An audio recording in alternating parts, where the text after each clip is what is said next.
أعوذ بالله من الشيطان الرجيم. بسم الله الرحمن الرحيم. الحمد لله رب العالمين. اللهم صل على سيدنا محمد الفاتح لما أغلق والقاتل لما سبق ناصر الحق بالحق والهادي إلى صراطك المستقيم وعلى آله حق قدره ومقدار العظيم. الحمد لله رب العالمين. الله تعالى فو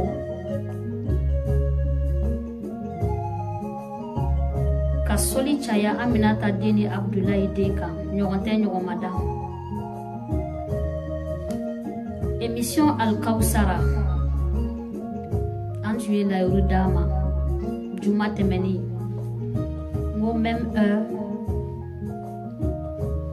21h heure de Paris bi anyanga belebele do wole question chama nana anga inbox la mais anya question belebele ba saba choisi mimena au nafa mimena au nafa anga karamogo chenara na kira sona ma bina na kuna folu di anwa inshallah.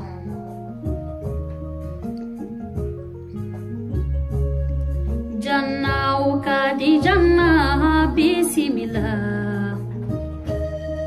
Janna ukadi janna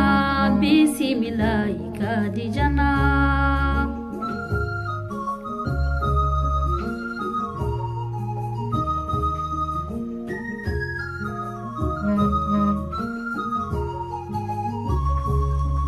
Aumanga Muhammadu gome bismillah. Alakira Muhammadu gome bismillah. Aumanga Burahima gome bismillah.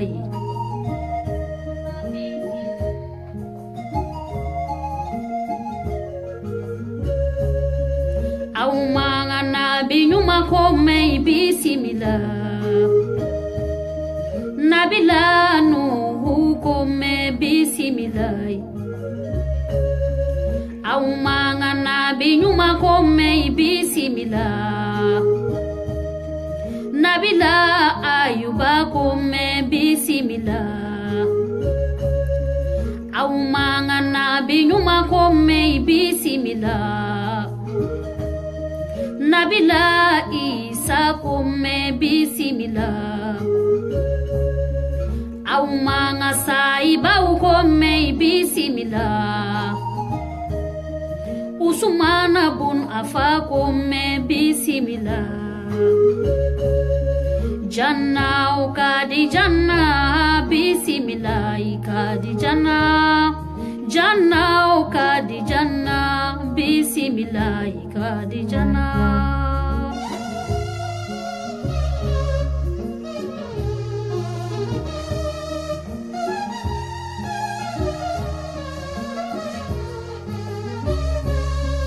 Aumanga karamo kome bismillah. Shekina amaula kome bi. Aumanga bele bele kome bismillah. Ibrahima nyasi kome bismillah. Aumanga bele bele kome bismillah. Usumana Sherifu kome bismillah. Aumanga bele bele kome bismillah. Usazika marabe ya bismillah ikadi jana.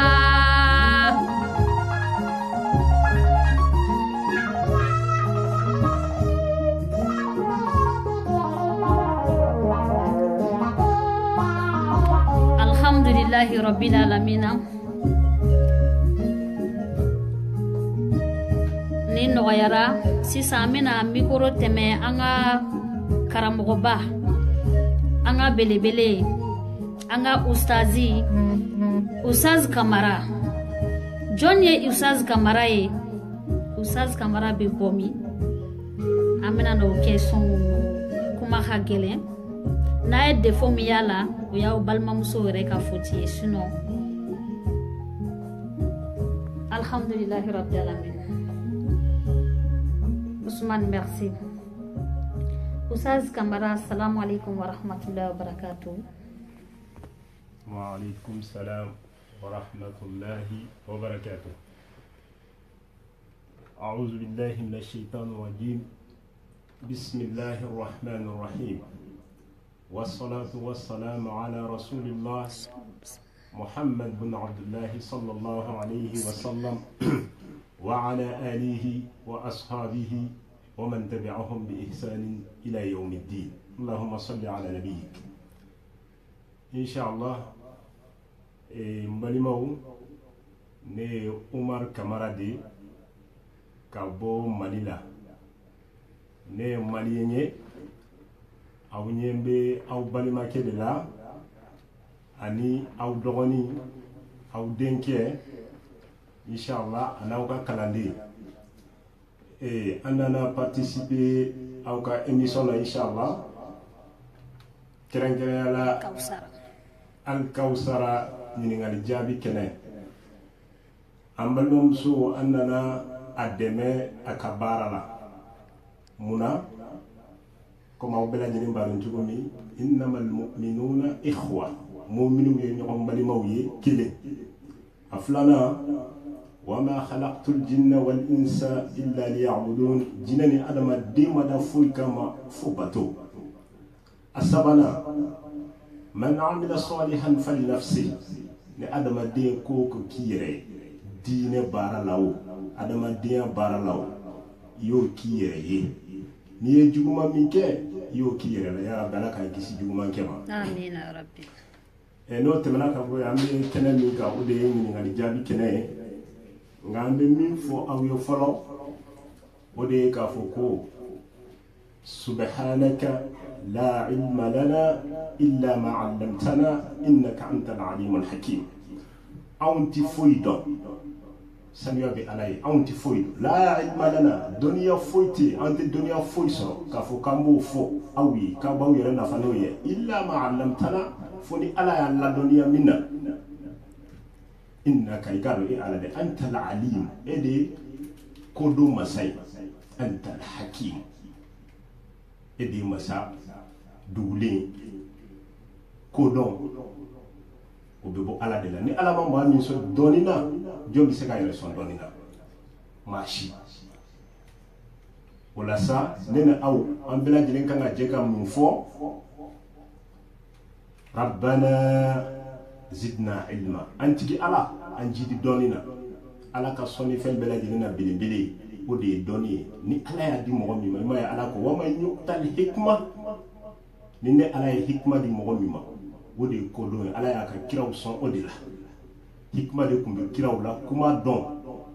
ani kuma jabi no ya jonde kuma dan ala ni ala ya jabi do mo mi nda ki ga fo wallahi jabi fo mai no tayo ode ko son ci deun kele ba o masula ni muye ni hikma be bo joni de la ala anyo de fo adama dente fo do fo ni ala ila dunya mina ima adama dente fo do la hara ko la fo ni ala min fo qur'ane de nana noyi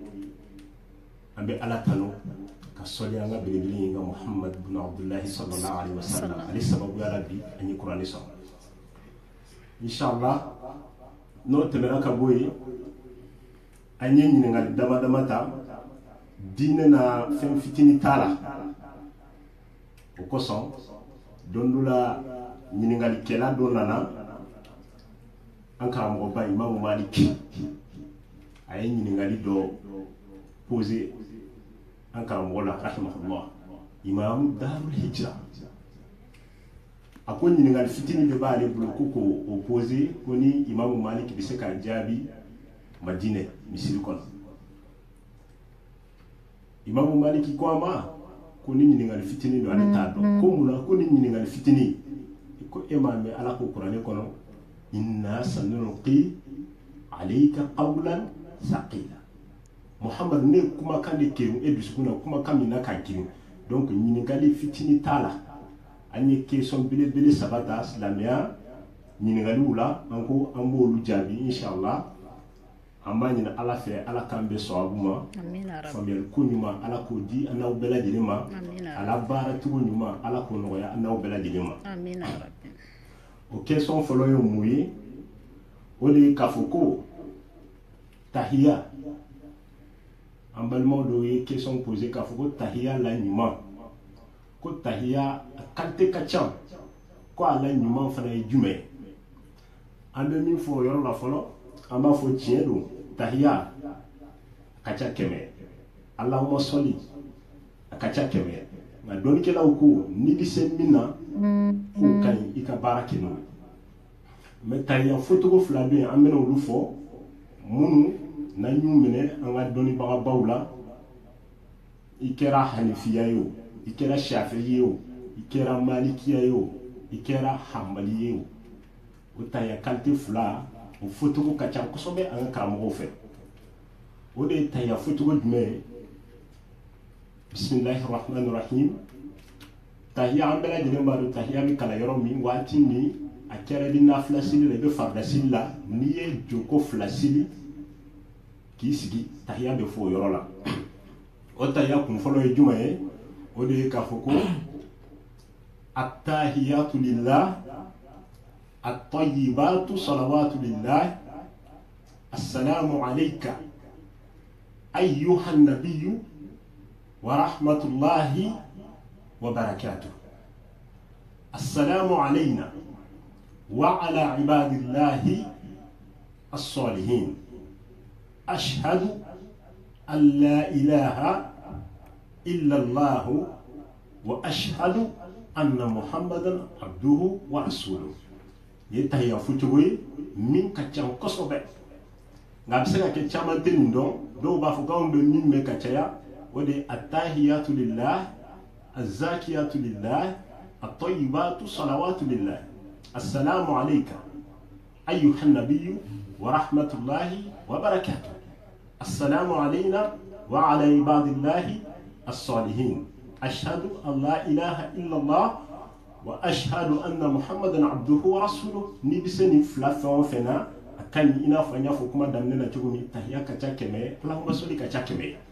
nka selikɛla bɛɛ lajɛlen kan k'i janto tahiya la jango a fɔcogo ɲuman a bɛ kɛ sababu ye ka adamaden ka seli baraji k'o dafa ya rabbi ala ma an ka seli barajiw dafa la amin ya rabbi o y'an ka question fɔlɔ ye an ka question filanan ye jumɛn ye o de ye k'a fɔ ko ni mɔgɔ min k'i to seli la kɛrɛnkɛrɛnya la fajiri seli fana lansara fitiri safo n'an ye seli fana ta bɛɛ lajɛlen b'a dɔn o ye joko 4 ye mais o joko 4 ni mɔgɔ min filila k'a kɛ 5 ye sisan yala o bɛ arranger cogo di inshallah ni ala ye min nɔgɔya ma an bɛna fɔ o la question in posera cogo min an b'a ɲini aw fɛ a ka faamuya o cogoya la ni seli fana ye joko 4 ye n'i y'a kɛ 5 ye n'a y'a sɔrɔ i kelen don i wulila walima i ye alimami ye i kɛra i bɛ seli ni mɔgɔ 3 ye o mɔgɔ 2 ye o mɔgɔ 5 ye o a kɛra i ye misiri yɛrɛ alimami ye o an b'a fɔ o yɔrɔ la dɔnnikɛlaw tilala tilayɔrɔ dama dama mun kan waati min na ni den bɔra dugu ma ko n'i wulila dɔw ko ni tige 2 bɔra dugu ma kaban i tɛ se ka segin mais dɔw fana ko la mɔgɔ bɛ sigi ni kunbere de ni kunbere 2 de bɔra dugu ma k'o kɔrɔ k'a fɔ i wulila kaban i tɛ se ka segin a mana k'a 2 fɛn fɛn ni kɔni wulila kaban k'a kɛ joko 5 ye waati min ni nana ni joko 5nan in ye min faralen t'a kan seli waati si tɛ min ye joko 5 ye 4 3 2 donc ni e nana ni 5nan in ye n'i ye sujudu 2 kɛ i bɛ sigi i bɛ tahiya kalan nka o yɔrɔ la dɔnnikɛla dɔw ko i tɛ Allahumma salli kalan tahiya kɔfɛ dɛ n'i ye tahiya kalan n'i y'a kɛ 5 ye sisan i bɛ salamu bila o y'a ye n'i y'a kɛ 5 ye i bɛ tahiya kalan ka salamu bila n'i ye salamu bila i bɛ tila ka taa sujudu 2 wɛrɛ kɛ donc a bɛ fɔ nin de ma ko a sujudu sahwi ñine sujudu ngani sujudu me wele ci wodi ni ba'da salam ni sujudu de mimbe ke seli kofe e tahiyya kofe donc abe fu nima ka foko as-sujudu ba'da salam o sujudu de salamu kofe inina na ka ke duri si sai bina do bala hakilla famuna mais ni mogo min fana seli fana ye joko nani e a ki saba ye o ye nakaso ye e a nagasi donc maintenant sisan ni wulila e y'i sigi e fɛ e tilala ja e ma tila donc kelen tora a fɔra e ko kelen tora e wulila walima e yɛrɛ kelen don e sena k'i to tayala dɔrɔn k'a dɔn k'a fɔ ko kelen y'a jɛ e wulila ka na ni tɔ kelen ye sisan bon e nana ni tɔ kelen ye sisan i bɛ sujudu kɛ ka tila ka tahiya kalan ni tilali ka tahiya kalan na i tɛ salamu bila dɛ o la dɛ maintenant i bɛ taa sujudu fila wɛrɛ kɛ n'i y'o kɛ i bɛ sɔrɔ ka i sigi k'i ka tahiya kalan ka alahuma sɔli kalan i n'a fɔ an bɔra ka tahiyaw kalan sisan ka alahuma sɔli kalan i bɛ se ka duwawu wɛrɛ min kalan i b'o kalan k'o fara kan k'i ka salamu bila a bɛ fɔ nin ma sujudu qabla salam ka sujudu kɛ ka kɔn salamu bilali ɲɛ pour que k'i ka seli dilan i y'a faamu donc nin ye sujudu sahwi ye qabla ani ba'da ni y'a fɔ ko a fɔcogo fila ye hakili la inshallah faamuya sɔrɔla la donc n'o bɔra yen sisan an b'a lajɛ an bɛ bi ta da yan inshallah Ustaz bi ta tɛ da yan dɛ alhamdulillahi rabbil alamina ala ka faamuya ko ɲuman d'a ma ala ka faamuya ko ɲuman d'a ma hali bi inshallah an ka karamɔgɔ cɛ bɔla ka walawalali min d'a ma sisan j'espère que bɛɛ y'a ta sɔrɔ a la alhamdulillahi rabbil alamin ni tun ye Ustaz Kamara ye mais question tora kelen question ma ban donc yanni a bɛ question kelen jaabi a laban an bɛna nasidi kelen ta voilà n'o banna Ustaz bɛ question laban jaabi ka duwawu don an ye parce que an bɛɛ mago bɛ duwawu la inshallah kow ka ca kungow ka ca voilà problème ka ca Ustaz bɛ a bɛna duwawu don an bɛɛ lajɛlen ye bi inshallah zikiri a ka ɲi merci beaucoup an balimacɛ fana bɛ kɛnɛ kan yan bi min ye ne yɛrɛ dɔgɔkɛ ye zikiri zumana karamɔgɔ Salawudini ka belebele bon zumana n bɛ fɛ k'a fɔ an lamɛnni jama ye bi inshallah merci Fatim Bamba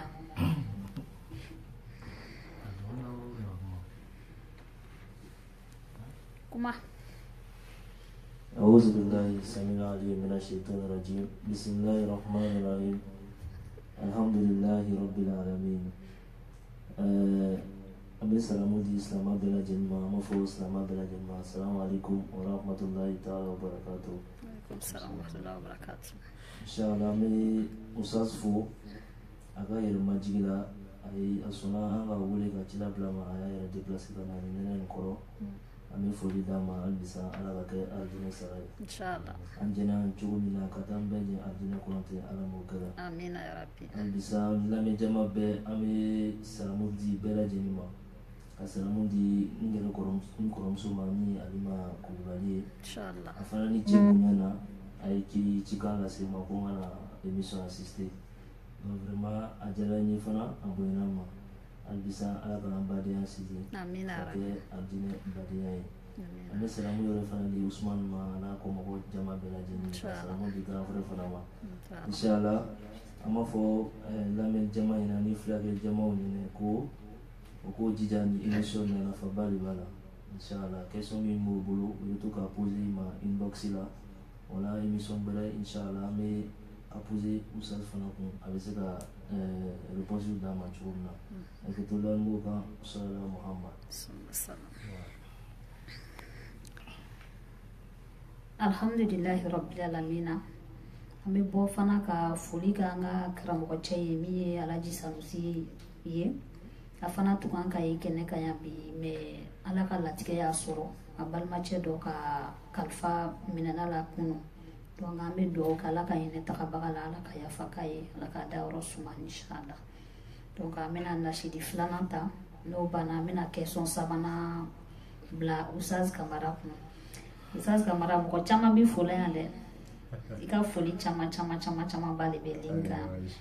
donc vraiment yeni jala mo ko yebi donc ali bi ala khabarkat wala ne fa che trawli che merci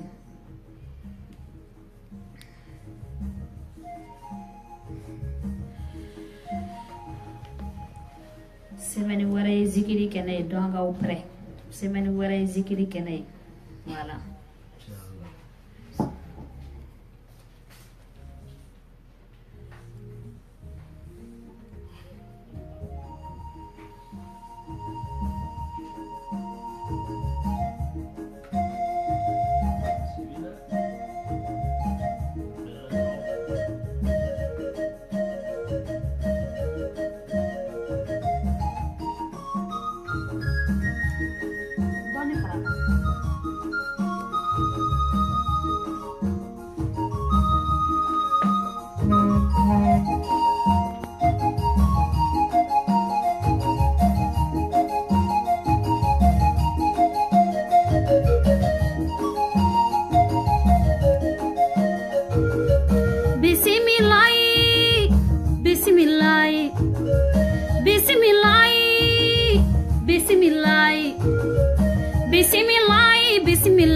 Bismillah aramani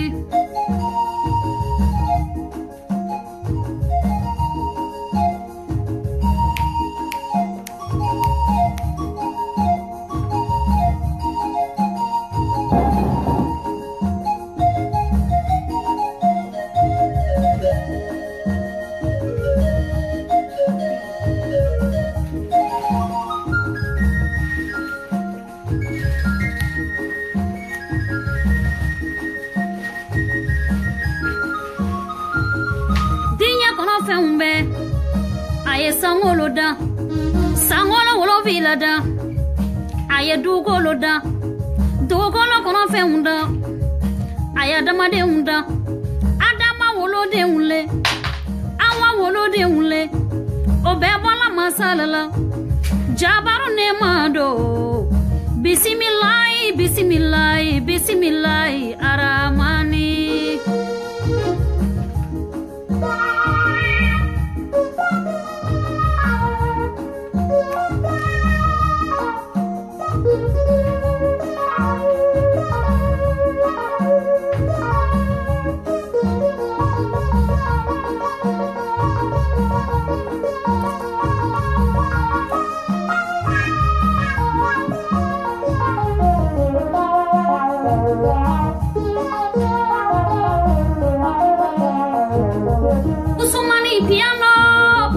piano jurugo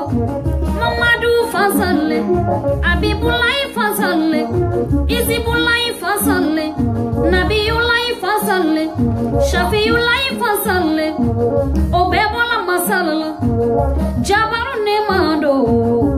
Bismillah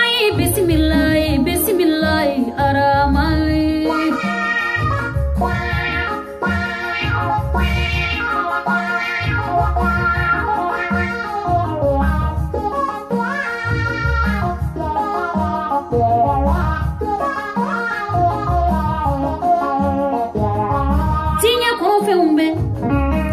Adama de unda Adama wolo de unda aye sangolo da aye dugolo da aye kuluba uda aye bajiba uda obebola masala jabaru nemado bismillah aramani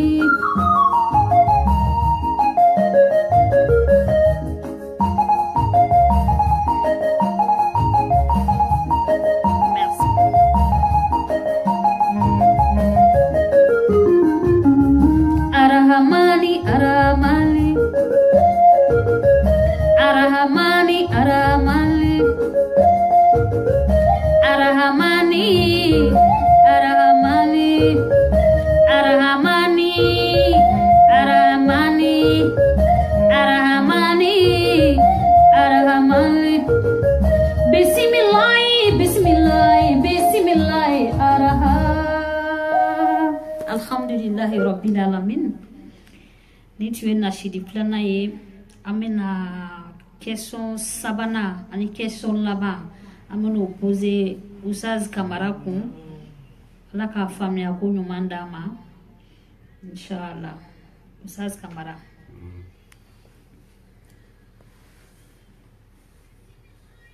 أعوذ بالله من الشيطان الرجيم بسم الله الرحمن الرحيم إن شاء الله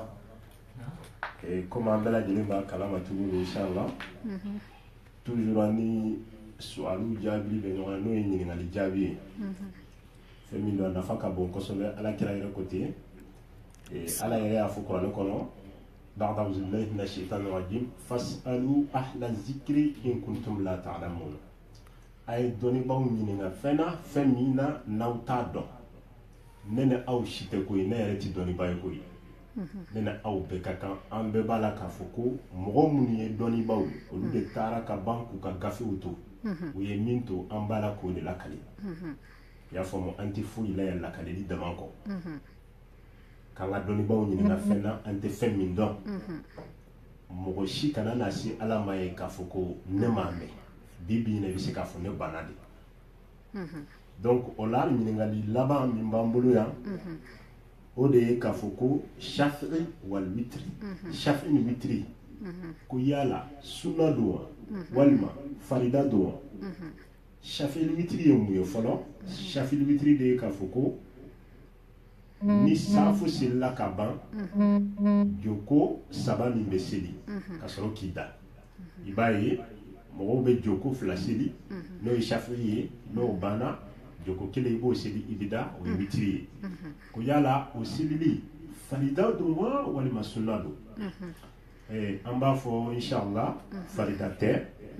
mais sunnatul muakkada don sunna bɛ yen sunnatul muakkada bɛ yen sunnatul muakkada ye fɛn min ye dɔnnikɛlaw ko ala kira basera fɛn min kan sallallahu alaihi wasallam a ka ɲɛnamaya bɛɛ lajɛlen kɔnɔ a bɛ fɔ olu de ma k'a fɔ ko sunnatul muakkada donc shafi ni witri shafi wal witri ala kira fɛn min don sallallahu alaihi wasallam n'a basera u kan kosɛbɛ waati min na n'i ye safo seli ka ban n'a y'i diya n'i b'a dɔn k'a fɔ ko su kɔnɔ i bɛ wuli i bɛ seli i bɛ se ka shafi ni witri to yen n'i tilali ka su kɔnɔ nafilaw la sabula ala kira yɛrɛ y'a fɔ n ye ko mumini tɛ da ka sunɔgɔ arahatu lirajulin ghafla cɛ ka da ka sunɔgɔ cɛ ka ɲinɛ muso ka ɲinɛ su bɛɛ lajɛlen ghafla dɔnnikɛlaw ko k'o ye ɲinɛdi a salaya e bɛ si dalen ala kira ko k'o tigila mɔgɔw k'o ɲinɛna de sallallahu alaihi wasallam e ma ye don min na ko ala kira ma k'a ka sahaba kɛ min sira ka sunɔgɔ ala kira ko sitani ye sugunɛ kɛ a tulo kɔnɔ sɔrɔ e k'e yɛrɛ t'a lajɛ bani ne ma da la n'a ma girin sa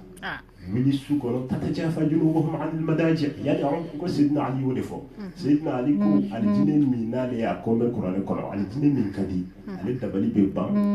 alijinɛ ɲinibaga min bɛ si dalen fo ka dugu jɛ bal fajiri seli yɛrɛ ye baara ye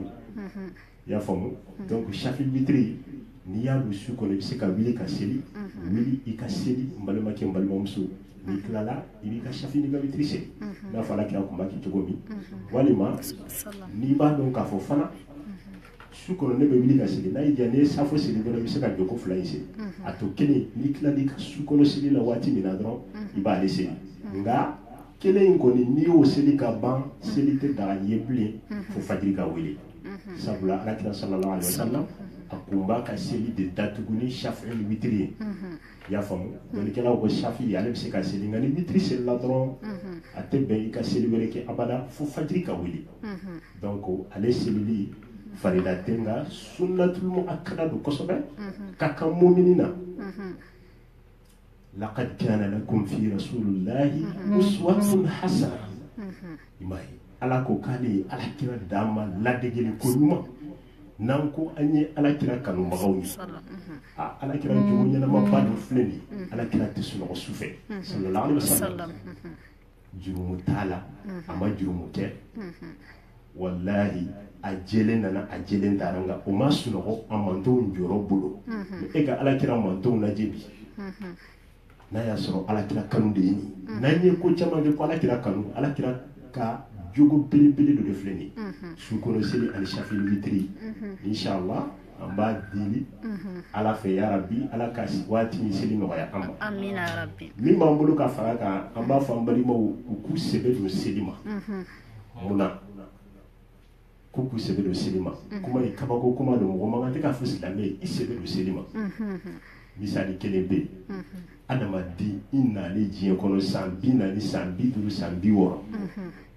n'i sara don min alimami t'i ka jama ɲininkali kɛ a t'i ka kalan ɲininkali kɛ a t'i ka hiji ɲininkali kɛ a t'i ka so ɲininkali kɛ yala kari kun bɛ seli wa nin de kan ka kɛ an bolo dalu ye k'a fɔ ni adamaden yɛrɛ donna kaburu kɔnɔ dɛ awwala ma yuhasibu yawma alqiyama as-salah adamaden ka fɛn fɔlɔ min bɛ ɲininka lahara de kaburu kɔnɔ dɛ o de ye seli ye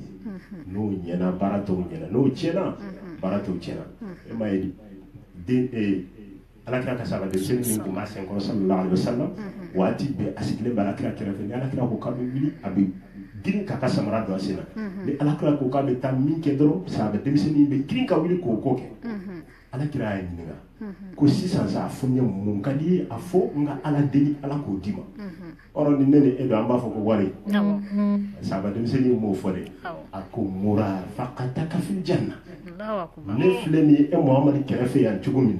ne yɛrɛ de b'a fɛ ka n yɛrɛ i kɛrɛfɛ ta alijinɛ kɔnɔ alakira ye mun de f'a ye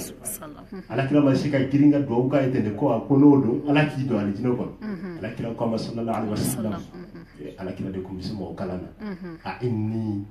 ala nafsika bi kasrati sujud o kuma ne yɛrɛ dɛmɛ o baara in na ne ni e ka jɛ ka sujudu caya cogo min ala b'o nɔgɔya ne ni e bɛɛ ye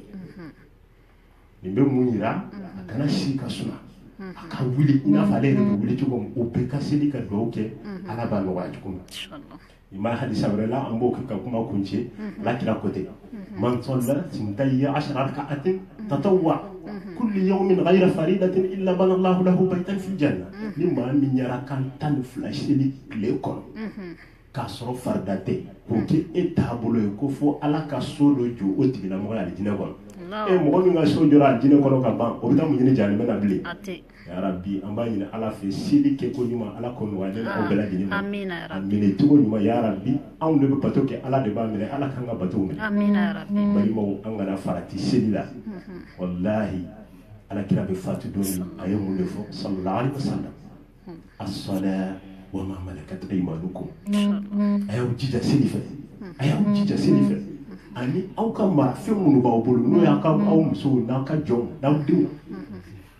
i y'a faamu a y'aw jija seli fɛ ni alakira fatutɔ seli de tora a da ni e karamɔgɔ ye seli la gosi man kan tɛ k'i ka minɛnw cɛ ka karamɔgɔ wɛrɛ ɲini alakira fatura ka seli ko to a da sallallahu alaihi wasallam Umar bin Khattab fagara k'a ten to dugu ma k'a to seli la o kɔfɛ Seydina Usman nana sigi Seydina Usman u taara kan tigɛ fajiri selilen kɔfɛ a bɛ kuranɛ kalan na a muso ye mun de f'u ye Seydina Ali muso kuma uqtuluhu aw id'uhu fa innahu kana yuhyi al-layli kullahu bil qur'ani fi rak'atin wahida k'aw y'a fa aw filɛ ka min kan tigɛ dɛ ko nin de bɛ su bɛɛ lajɛlen jɔ ni kuranɛ bɛɛ ye rakan kelen pe a bɛ kuranɛ bɛɛ lajɛlen de kalan a si ka seli wa ninnu bɛɛ ka alijinɛw kɔnɔdenw fɔr'u ye yan'u ka sa nka ne ni e de hakilina tigɛlen don balimakɛ n balimamuso wuli i ka alakira n'a ka sahabaw ladege don dɔ la ni ne ni e yɛrɛ tɛ yan fɛn na se ka fɔ an kɔ mɛ n'anw taara ne ma dala ni foyi fɛn bɛ sɔrɔ ka fɔ bilen parce que an ti baara la Umar bin Khattab ko ten ko ni ala ye fitinɛ dayɛlɛ mɔgɔ minnu ye dɛ manhahumul amal wa yanhahumul jadal kuma de bɛ dayɛlɛ u ye u bɛ dɛsɛ baara la donc ni ɲininkali saba min filɛ ka jaabi nin bɛɛ bɛ seli de concerné seli yɛrɛ de ye silamɛya kulo la belebele silamɛ bɛ dɔn ni seli ye silamɛ ka ala ɲɛsiranɲɛ bɛ don n'a ka seli kɛcogo ye wa silamɛ hali silamɛ tɔw k'i bonya f'a ka sɔrɔ i ka seli kɛcogo ɲuman fɛ ya rabbi ala m'an fara la selibaga ɲumanw kan selibaga ɲumanw ala k'an fara olu kan an b'a ɲini Allah subhanahu wa ta'ala fɛ faamuyali ko ɲuman ala k'o di an n'aw bɛɛ lajɛlen ma an balimamuso a bɛ baara min na ya rabbi ala k'a sara kɛ an n'a ye alijinɛ ye aw minnu fana bɛ yan waati bɛɛ lajɛlen na k'aw ka temps ta ka émission in lajɛ k'aw ka temps ta ka question poser k'u kula bara ala kan naw bela jine sara kan jine kan bela jine fara ɲɔgɔn kan aljine salman ba in kono ala kira kɛrɛfɛ an b'o deli Allah subhanahu wa ta'ala fɛ ale min ye layidu ta n'a tɛ layidu bɔrɔtɔ inshallah ale min y'a fɔ a ka jɔnw ye kiyama bɛ kɛ aljine b'a bolo jahanama b'a bolo wa ni maa min ma daw la kaburu kɔnɔ sigi ye tiɲɛ inshallah ala ka nɔgɔya ne aw bɛɛ lajɛlen ma billahi tawfiq. Assalamu alaikum wa rahmatullahi wa barakatuh. Aw kan bɛ siɲɛ wɛrɛ. Wa alaikum salam wa rahmatullahi wa barakatuh. Nin tun ye Ustaz Kamara ye alhamdulillahi rabbil alamin an b'a fɔ k'a ni ce k'a ni baraji vraiment a ye explication minnu di a ye walawalali minnu kɛ an ka question la vraiment an ye faamuya caman sɔrɔ a la ko a Kamara inshallah hali bi ala ka kɛ aljinɛ so sara ye inshallah an sigilen bɛ cogoya min na ka taa an sigi aljinɛ firdausi kɔnɔ ten inshallah donc an bɛna dɔnkili laban ta ni ka labilaliw kɛ inshallah Usman.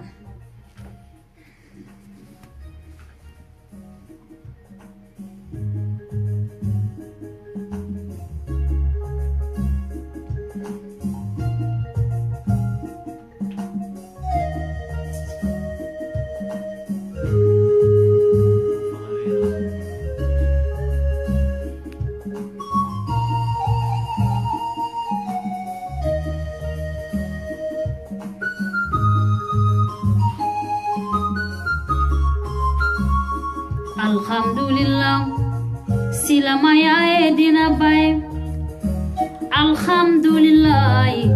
silamaya edina bay alhamdulillah anya dina edina bay alhamdulillah silamaya edina bay. Louange à Dieu le miséricordieux. Louange à Allah, Seigneur de l'univers. Louange à Dieu, le miséricordieux, louange à Allah, Seigneur de l'univers. La ilaha illallah, Muhammadur Rasulullah, sallallahu alayhi wa sallam. Allah yallah basilama yallah. J'atteste qu'il n'y a de Dieu, qu'Allah et Muhammad a son envoyé, paix et salut sur lui. Arrêtez d'indexer l'islam, ça n'a rien à voir avec le terrorisme. L'islam c'est l'amour du prochain, c'est la soumission totale à Allah. Arrêtez d'indexer l'islam, ça n'a rien à voir avec la violence. L'islam c'est le pardon, c'est la soumission totale à Allah. Allah, Allah, Ya Allah, Allah, Allah, Ya Rahman, Allah, Allah, Ya Allah, Allah, Allah, Ya Rahman. Il y a mon Dieu, le créateur des cieux. Il y a mon Dieu, Seigneur de l'univers.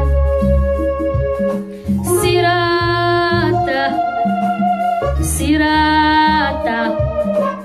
Agneto alako, Sila maya sira nyomonde. Sirata balima muso, Sirata balima che. Agneto achilako,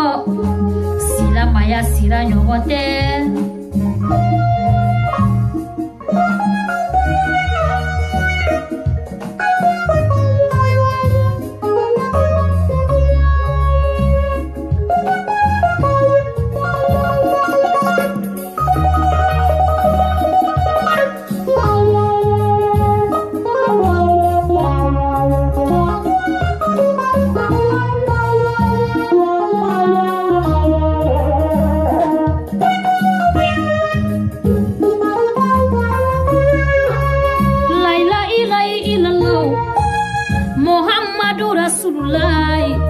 Sallallahu alayhi wa sallam.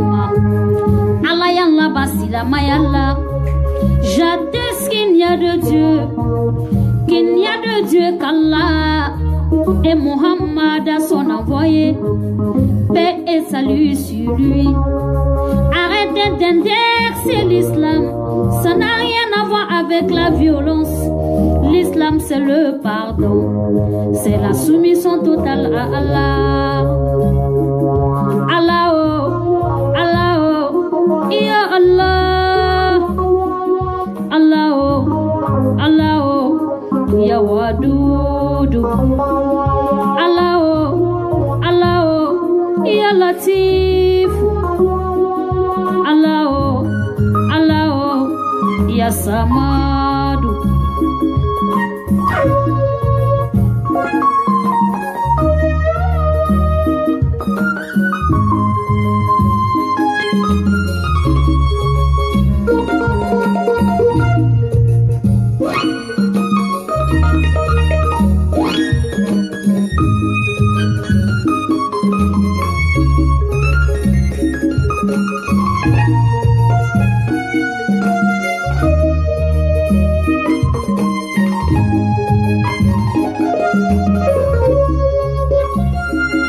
Alhamdulillahi Rabbil Alamin. Rabbana atina fi dunya hasanata wa fil akhirati hasanata wa qina azabannar. Rabbana la tuzigh qulubana ba'da idh hadaytana wa hab lana min ladunka rahmatan innaka antal wahhab. Alhamdulillahi Rabbil Alamin. Niye bitabla niya nala sonama juma ware nala ka ansi se o ma inshallah. Mes rendez-vous de Nyoromatu 21h heure de Paris inshallah 21h00 Jumaware taye zikiri kene pour la surprise bauli bena kene kanala sonama inshallah. Donc ni question munu be comme d'habitude aba bla nya inbox la nala sona usazu bena question jabi nala sonama. Ok, assalamu alaikum wa rahmatullahi ta'ala wa barakatuh.